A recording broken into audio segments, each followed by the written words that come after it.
You've decided to be out here in the mountains, getting away from the city a little bit. Obviously, there's a lot of lore around you, a lot of legends. Ghost Loko. Tell me about Ghost Loko. Where did that come from? What's the story behind the name? A lot of people have been asking. Ghost Loko was born from the void. It was a glitch in the system. Talk to me about that, because the system is something that's important to me as well. I see life like a matrix in a way. Like something about life just seems pretty intentional, pretty much like a matrix. Do you believe in that? What do you think life is? Life is whatever you make it, but it seems like in this day and age, we're given hell, for lack of a better term. So I think it's where legends are forged. What does it mean to you to be a legend? Because that's a word people tend to use when it comes to Ghost Loko. Do you play into that? What does it mean to you? Being a legend is just being eternal, being something that no one can replicate, or something that no one can replicate and no one will replicate, and it will be its own self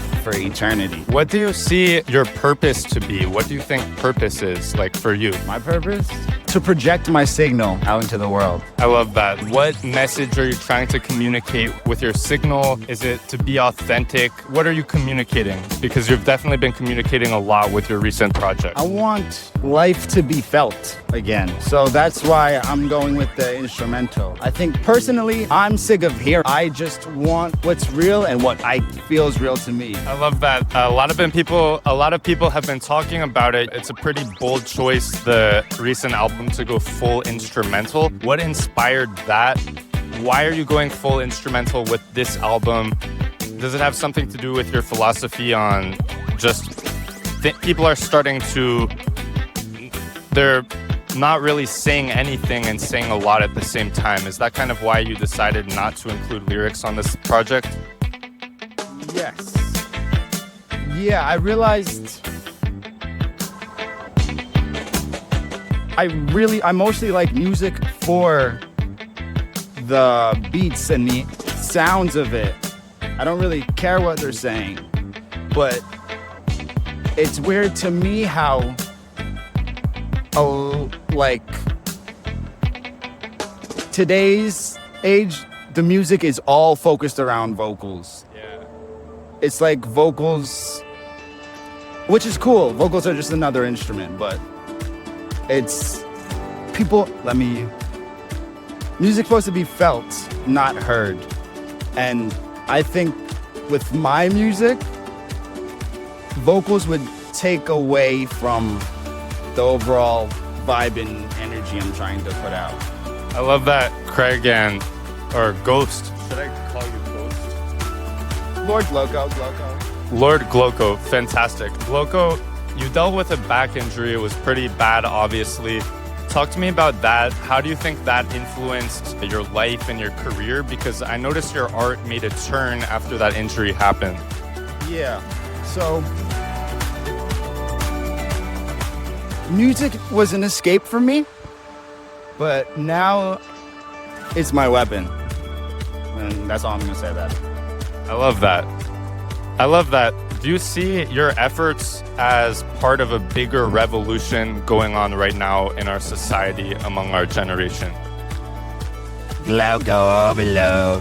Let's desist. Fantastic. I wanted to talk to you about growing up. Obviously, you're from Jersey. When you were in high school and everything, how did that influence you? You talked before about how your experience in high school influenced you and how you see the world in general.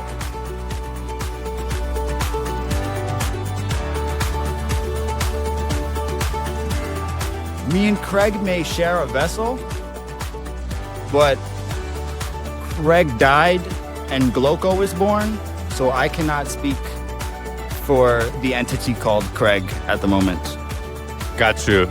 I think that makes a lot of sense. And Gloko, talk to me about your next moves.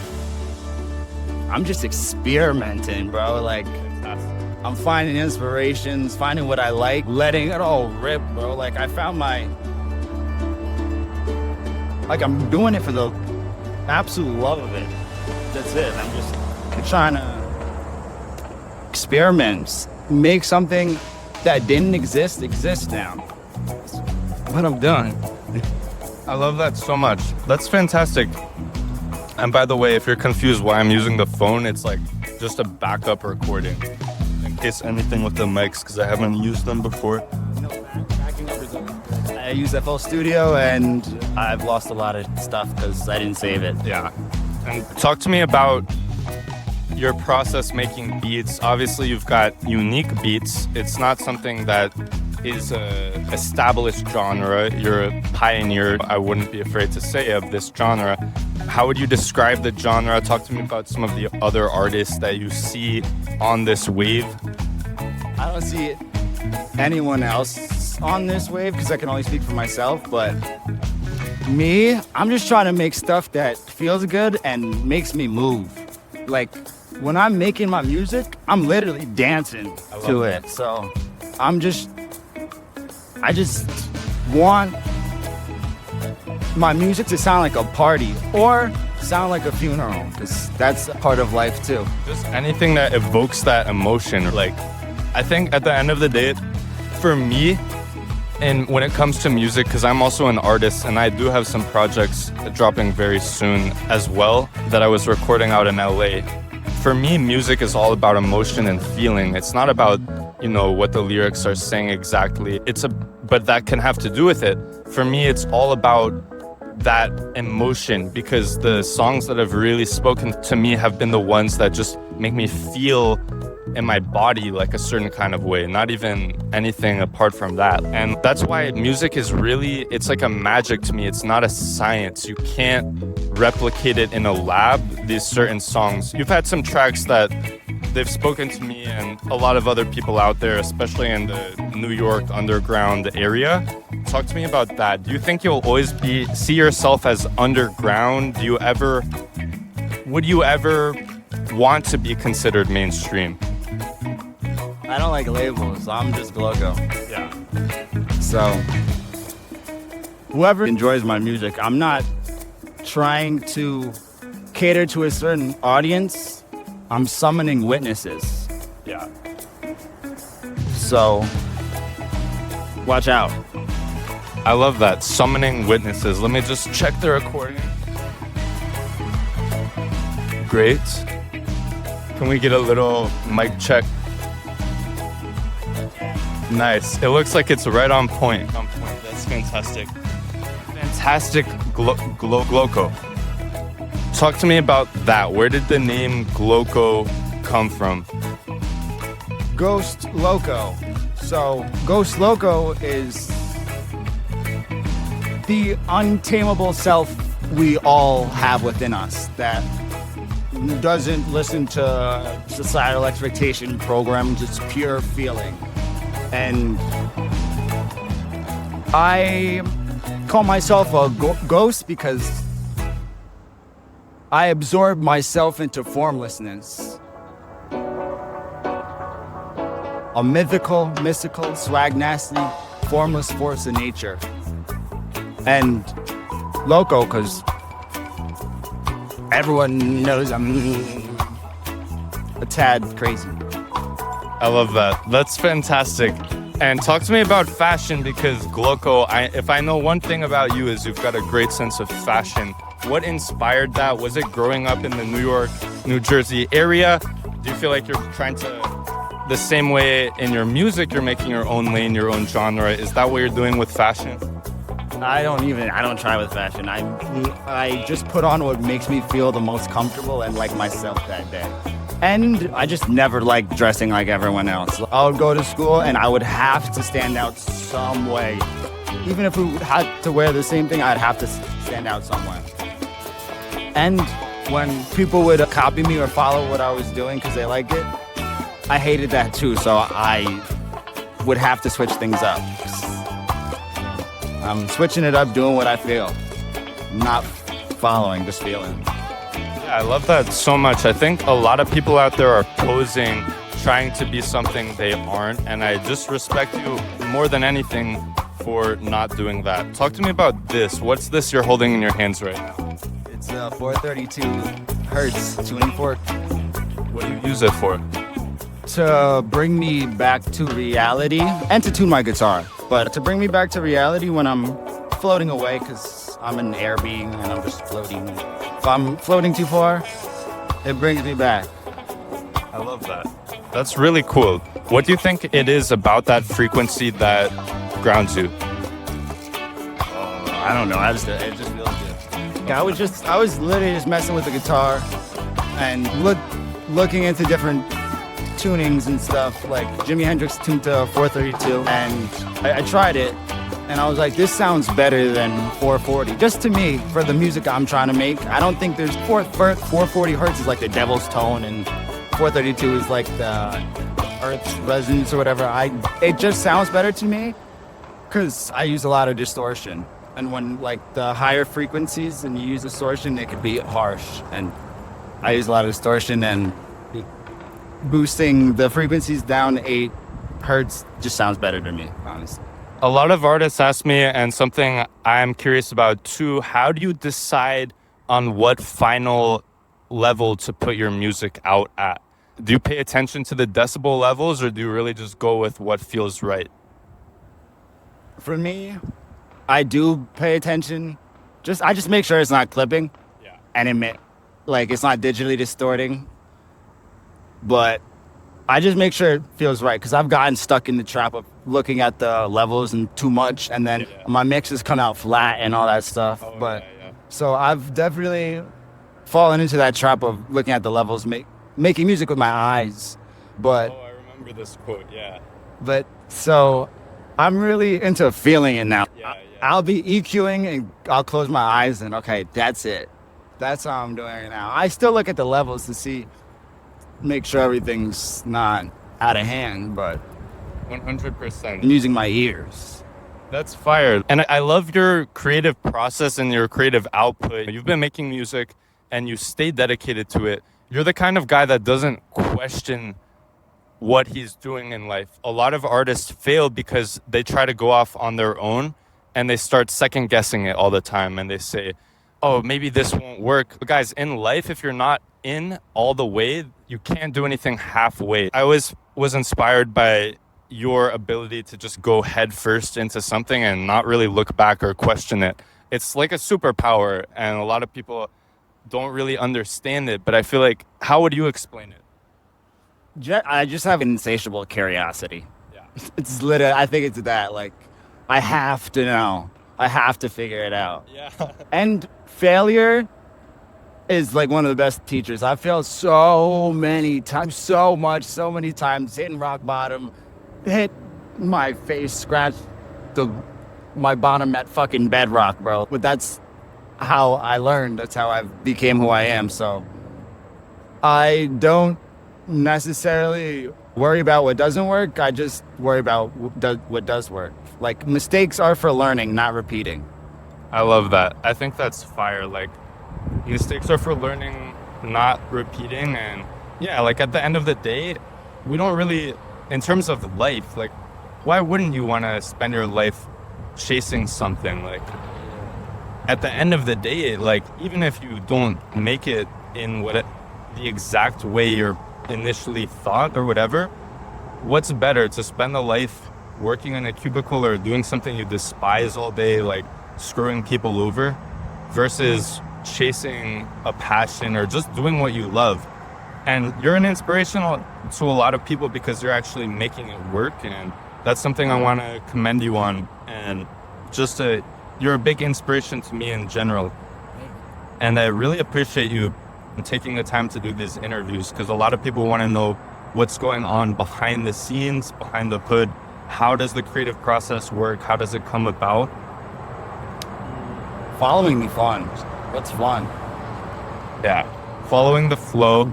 Yeah, I was literally just about to say, flow, not force. Like, I'm someone who will literally, if I want it, I'll get it even to my own detriment. Like, I'll destroy myself in the process if I really want it.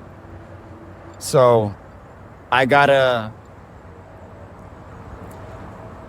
music has taught me not to force things so much and do it with the power of will. Like, you gotta flow and allow things to happen, not so much make things happen. Sometimes you need to make things happen too, but also you need to allow stuff to happen. How did your relationships influence your art? They didn't. Like, I felt like I got shown known affection from the world. So I was like, I'm being the best me, and I'll never need anyone ever again in my entire life. Like, that's just who I've become at this point. To think I need someone is like death to me. That's not me. Like, I will never need anyone else to feel fulfilled in my life ever. I will make it happen all by myself through the force of will and the blood in my bones. I love that. I think that's a inspiring message to a lot of people out there who are alone, who are struggling. Just always remember you can make it on your own. And those were, yeah. It's okay. It's always okay allowing help. Never reject help because of your own sense of pride and ego. Always allow help. Yes. But if no one's helping you, just do it yourself, and you can. Yeah, don't sacrifice your dreams to get help if that help means like living in a way you don't want, but also accept help. And doing what you love to do, you'll find people who naturally want to help you along that pathway. But doing something you don't want to be doing, you're not going to find people who are the people you want to be around. So it's a pretty simple formula. Follow the yellow brick road in terms of that thing and figure out how to do it. You're someone who you don't talk that much, like you're more low key, I feel like your vibe. And that's why, again, I really appreciate you taking the time to do the interviews. I'm a talker, obviously. A lot of people out there are talking a lot, but they're not really saying much behind their words. They're just talking to talking. Is that something that influenced you early on, and what kind of made you more quiet in general? Like you're really thinking about the stuff you say. I felt my words were being mistranslated and misinterpreted. Yeah. So I felt like I was speaking to like a brick wall. No one understand what I was saying. I focused on understanding myself more. And the more I understand myself, the more I can articulate myself in a way that others understand. I love that. I think that's fire. Like, it all starts with knowing thyself. You've been through tragedies, obviously. There was a house fire. How did tragedy influence you? You could take everything away from me. Everything can burn down around me, but I'll still remain. I am the one who remains through everything. I love that. That's so fire. Honestly, that message is like, I know a lot of people out there need to hear that. And to have someone like you they can look up to, because in every situation, you're remaining consistent, you're remaining dedicated. So talk to me about this next album. Apart from it being an instrumental, it's coming out on October 17th. What is the message of this album? You don't need someone to tell you what sounds good. And you don't need to be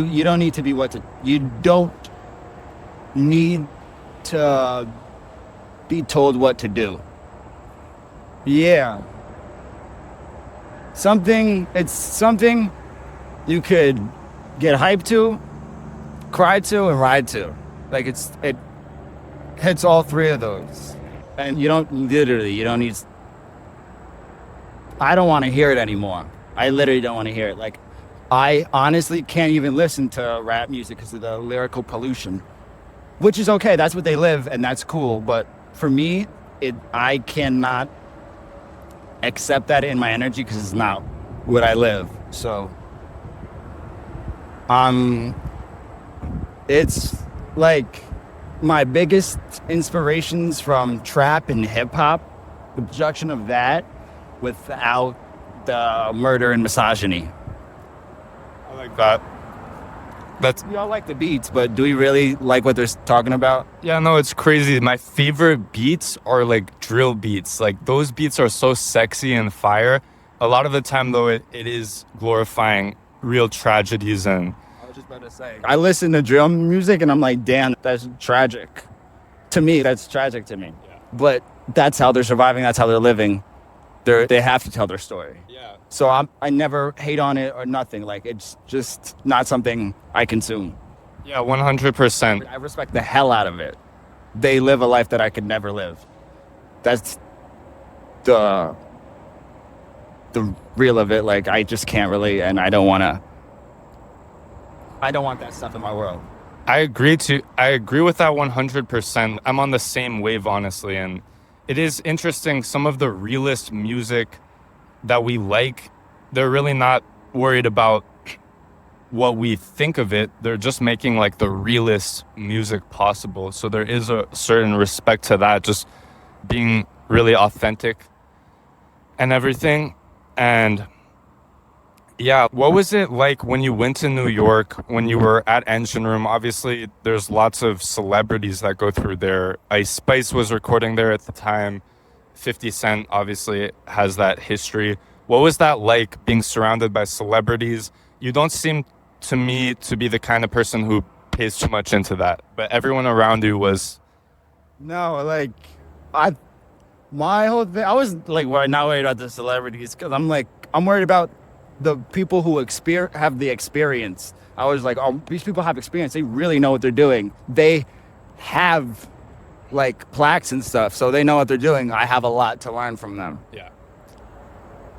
And like, just going there and just seeing that like real musicians like my music, I was like, oh my God, this is real. This is real. What? This is real. It was like, what? Like, it was very surreal. It was so real. That was one of my favorite time periods in my life. I had so much fun. I was going to work. I working in a warehouse and commuting to the city to learn how to mix and make music. And learning how to mix like that will forever stay with me. Do you think that you would recommend all people who are trying to get into music to learn to mix? No, only if you like it. Only if you like it. Honestly, because sometimes like it's such a pain in the ass. I hate it that I'm like, dude, nah. But like, it's fun when like I'm making sounds that I like. Ooh, this sounds really good. But if you don't like it, dude, just leave it up to someone else, honestly. Yeah. Where's the craziest place you've had to record? I make like literally 90% of my stuff in my bedroom, but yeah. Like, was there ever a time where you couldn't be loud or something? Yeah, I record in my car. Yeah. Because I can. Like, it's just being in the same energy as people. I can't. Yeah. There's a mental. Yeah, like a block. Yeah, there's a mental block that I can't like just chop down. Yeah, I totally feel this as an artist recording on my own. It's so hard to like really be yourself, right? To fully feel comfortable just unleashing and being loud. And dude, are we even comfortable like that? Like, sometimes I'm alone and damn, I feel so crazy because I feel like myself so much, dude. Am I fucking crazy, dude? Yeah. And 100%, like when you're alone, it does really help. Oh, my fault. We're so trained to be digestible and dim ourselves down for other people's expectations. So when we're allowed to be our true selves, it feels foreign.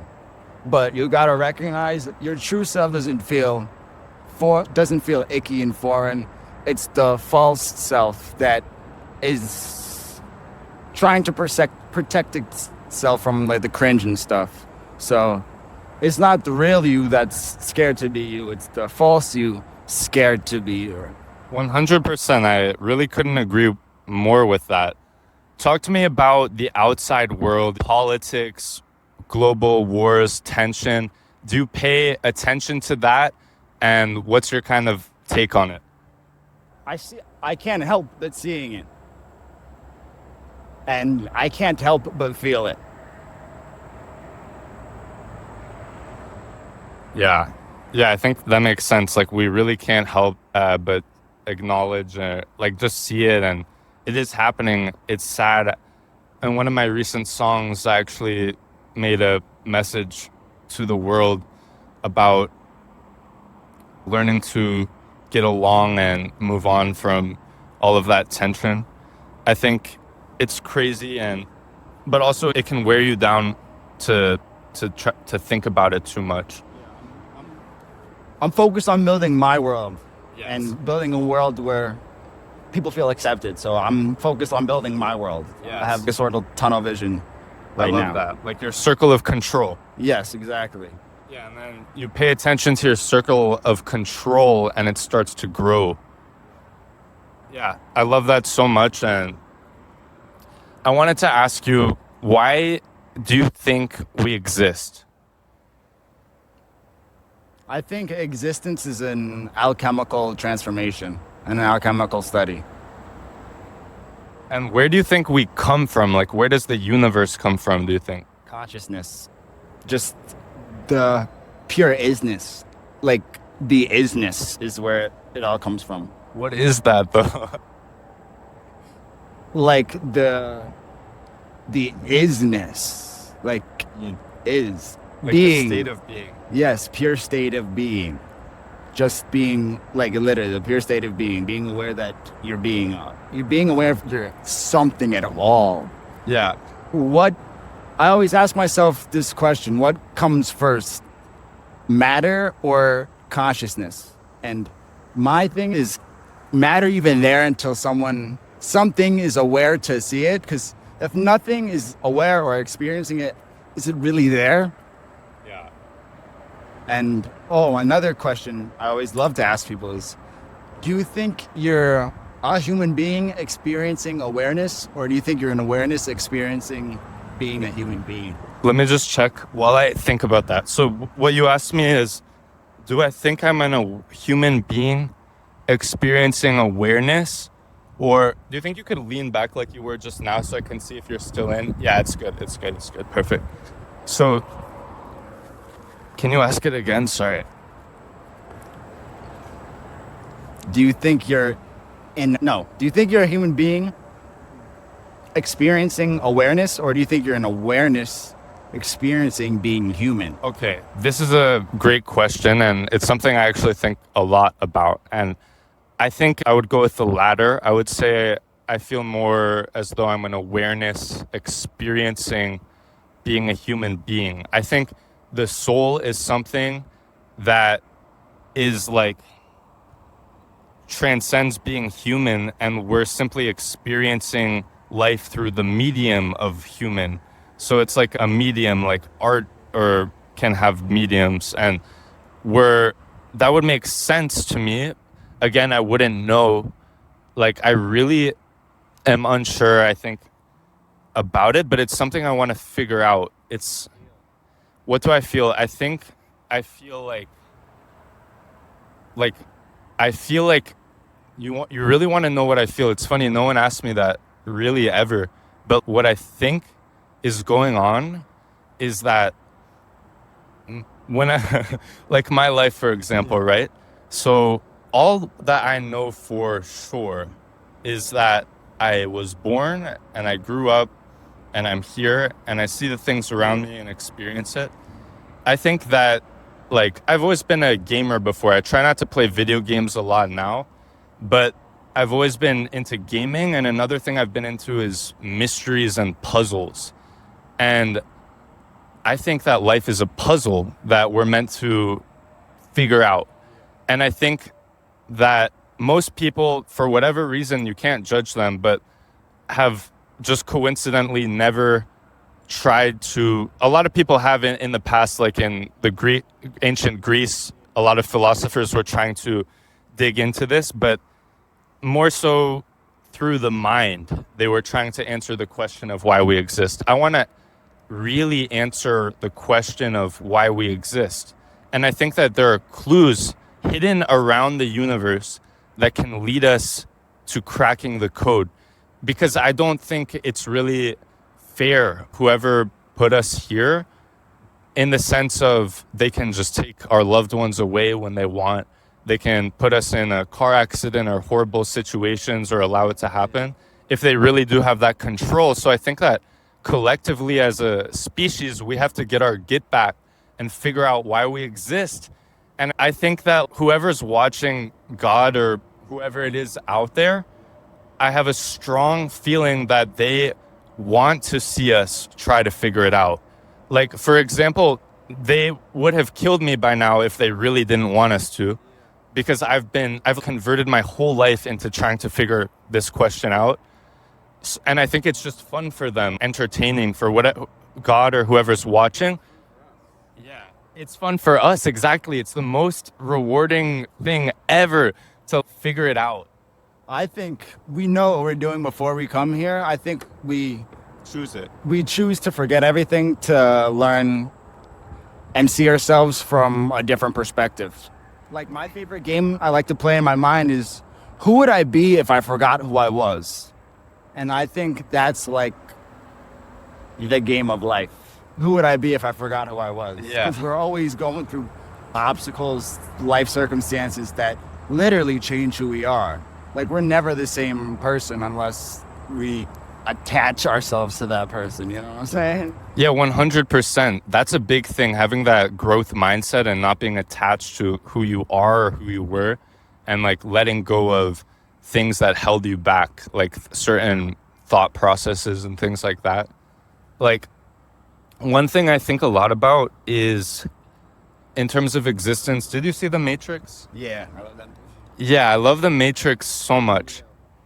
Yeah. Like, The Matrix totally speaks to me because it's like, it was made by these two brothers, actually. It was a really interesting story. And actually, I think Will Smith was supposed to be Neo, and then he decided not to. But regardless, The Matrix is all around us, and it's the thing that we can't see, but it is what life is. And We are the Matrix. yes, we are the Matrix. Like, we are the Matrix. Like, the Matrix is the own programs you hold in your mind. There's a belief that, like, for me, there's a belief that no one would like me if I was unapologetically myself. And that kept me from being myself. And that's part of the Matrix. Societal's like that. I got that idea from programming, seeing no representation of people like me and seeing others that were like me being put down. So that's the message you get. But yeah, so that sort of programming is the Matrix. Yeah. And we can't escape the Matrix. We can make the Matrix however we like. We can bend it to our will. Exactly. Takes a lot of will and letting go and surrender, but anything is possible. Yes, that's a big one. Anything is possible. If I came to you today with a ticket to Mars, would you go? Yeah, Why? because no one's ever been there. That's a fire answer. Okay. How about this? What's your take on self-driving cars, and will you get a self-driving car when they're more available? And Yeah, I honestly think it might be more safe than people driving. People, the way I see traffic right now, people are rushing to their own freaking death, bro. Like, it's crazy. So it's really crazy. 40,000 people die in our country every year on the roadways in car accidents. That's just random accidents. Like, your loved one could just leave one day and they could just not come back. And it happens 40,000 times a year randomly in our country alone. So I think we really are going to be winning when we move to driverless cars in the future, just to take away the human error, because 40,000 is a crazy number of people to be dying for absolutely no reason every year. But isn't it funny, like, we are the last generation to be born when there's driving cars, and throughout our lives, like, it will switch to driverless. we don't know. We don't know for sure that's all the cars are going to be driverless. I think cars are a terrible way of transportation, and we should find a better way than cars. But that's not for me to figure out. 100%, but we will figure it out. And yeah, more music like your music who can inspire people to just make a change and do something to rewrite the code of the Matrix to how we want it to be. Overload it. You gotta overload the system with unpredictableness and soul. That's how I glitch it. Yes. You gotta glitch the sys, bro. Yes. 100%. Guys, 2025, for the last few months of this year, we're glitching the system in a way that has never been seen or done before, not even remotely close.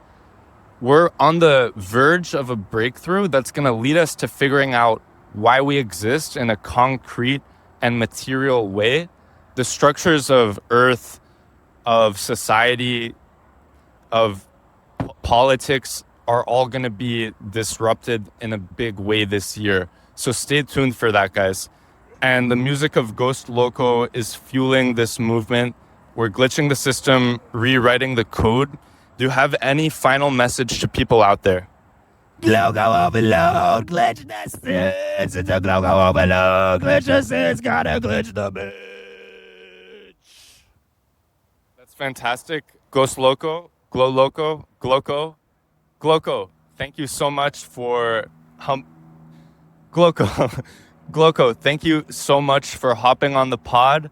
It was a fantastic episode, and yeah, we're out here in the wilderness, in the mountains, and I'll get a few more shots of the view and everything, but yeah.